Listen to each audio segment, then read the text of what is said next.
بسم اللہ الرحمن الرحیم۔ ختم نبوت کے دروس کا سلسلہ چل رہا ہے۔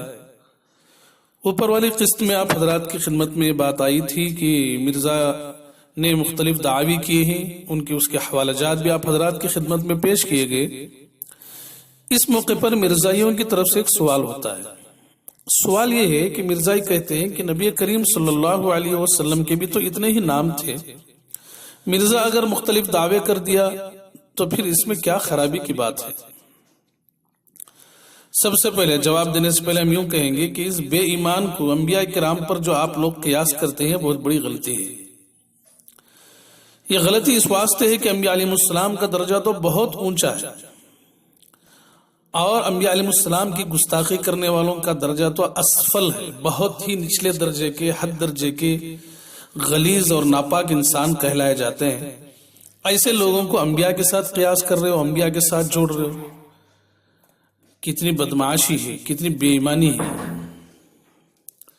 دیکھو نبی کریم صلی اللہ علیہ وسلم نے 40 سال تک کوئی دعویٰ نہ کیا، اور جب دعوی نبوت اور رسالت کر دیا تو اسی پر جمے بھی رہے۔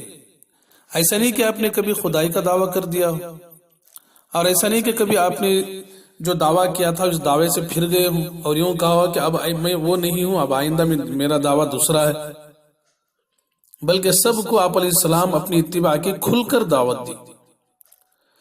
اب پہلی بات تو یہ ہے کہ قادیانی کو ہم انبیاء علیہ السلام کے ساتھ ذکر کرنا بھی پسند نہیں کرتے، لیکن چونکہ آپ لوگ سوال کر لیے ہیں تو جواب ہم لوگ دے رہے ہیں کہ قادیانی نے متعدد دعوے کی، پھر اپنے کہنے کے مطابق نبی ہونے کے باوجود اپنی تحریروں اور خطوط میں لکھتا رہا خاکسار مرزا غلام احمد قادیانی،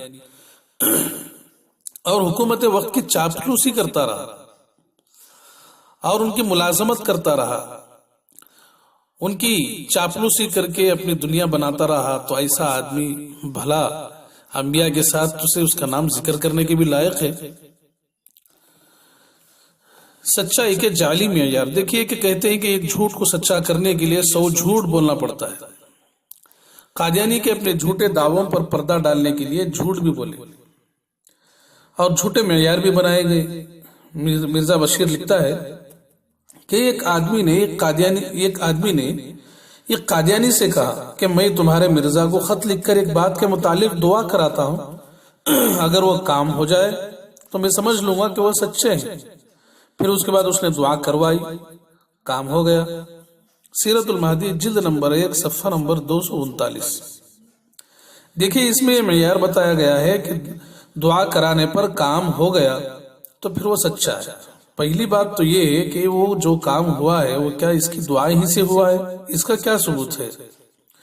دوسری بات یہ ہے کہ یہ معیار خود باطل ہے۔ ارے ایک طرف تو نصوص قطعیہ، قرآن اور احادیث، اجماع اور یہ قیاس، یہ ساری چیزیں بتا رہی ہیں کہ نبی علیہ السلام کے بعد کوئی نبی، کسی قسم کا کوئی نبی آنے والا نہیں ہے۔ پھر اس کے خلاف کوئی آدمی کھڑے ہو کے کچھ دعویٰ کرے شریعت کے بالکل برخلاف، تو صرف یہ دیکھ کر کے اس کی دعا سے، اور وہ بھی وہمی بات ہے، اس کی دعا سے کوئی بات پوری ہو جائے تو کیا اسے سارے نصوص کو چھوڑ کے اس نالائق کو سچا مان لیا جائے گا؟ مرزا کہتا ہے کہ جو وحی کا دعویٰ کرے اور اس کا مذہب رائج ہو جائے اور دنیا میں چل پڑے تو سمجھنا چاہیے کہ وہ شخص سچا تھا۔ دیکھیں معیار کیا پیش کر رہا ہے، کہہ رہا ہے کہ جو آدمی اپنے نبی ہونے کا دعویٰ کرے، وحی ہونے کا دعویٰ کرے، اپنے اوپر وحی اترنے کا یعنی نبی ہونے کا دعویٰ کرے، اور اس کا مذہب دنیا میں چل پڑے، رائج ہو جائے، تو سمجھ لو کہ وہ سچا آدمی ہے۔ سیرت المہدی جلد نمبر 3 صفحہ نمبر 43۔ ہم کہتے ہیں کہ ایسا مدعی اگر سچا ہو تو کیا نبی علیہ السلام نعوذ باللہ جھوٹے ہو جائیں گے؟ حاشا وکلا، ایسا بالکل نہیں ہو سکتا۔ یہ معیار ہی غلط ہے۔ ہمارے لیے معیار نصوص شرعیہ، قرآن اور احادیث وغیرہ ہے۔ اس کے خلاف چاہے کوئی بھی آدمی کھڑے ہو جائے، چاہے وہ اپنے اعمال کے لحاظ سے کتنا ہی بڑے اونچے درجے کا آدمی ہو، نصوص شرعیہ کے خلاف اگر کوئی دعویٰ کر رہا ہے تو اس کا دعویٰ ردی کی ٹوکری میں ڈال دیا جائے گا، اس کے دعوے کو بالکل قبول نہیں کیا جائے گا۔ تو ہم تمہارے مرزا کا کیا حساب رکھیں گے جس کی زندگی اور جس کا بیک گراؤنڈ ہی اتنا خطرناک اور اتنا خراب ہے اور اتنا فاسد ہے؟ تو ایسے آدمی کو بھلا ہم کیسے برداشت کر سکیں گے جو نصوص قطعیہ کے خلاف باتیں کرتا ہے اور انبیاء علیہ السلام کی گستاخی کرتا ہے؟ اللہ تعالیٰ ہمیں ایسے لوگوں سے بھرپور حفاظت عطا فرمائے۔ وآخر دعوانا ان الحمد للہ رب العالمین۔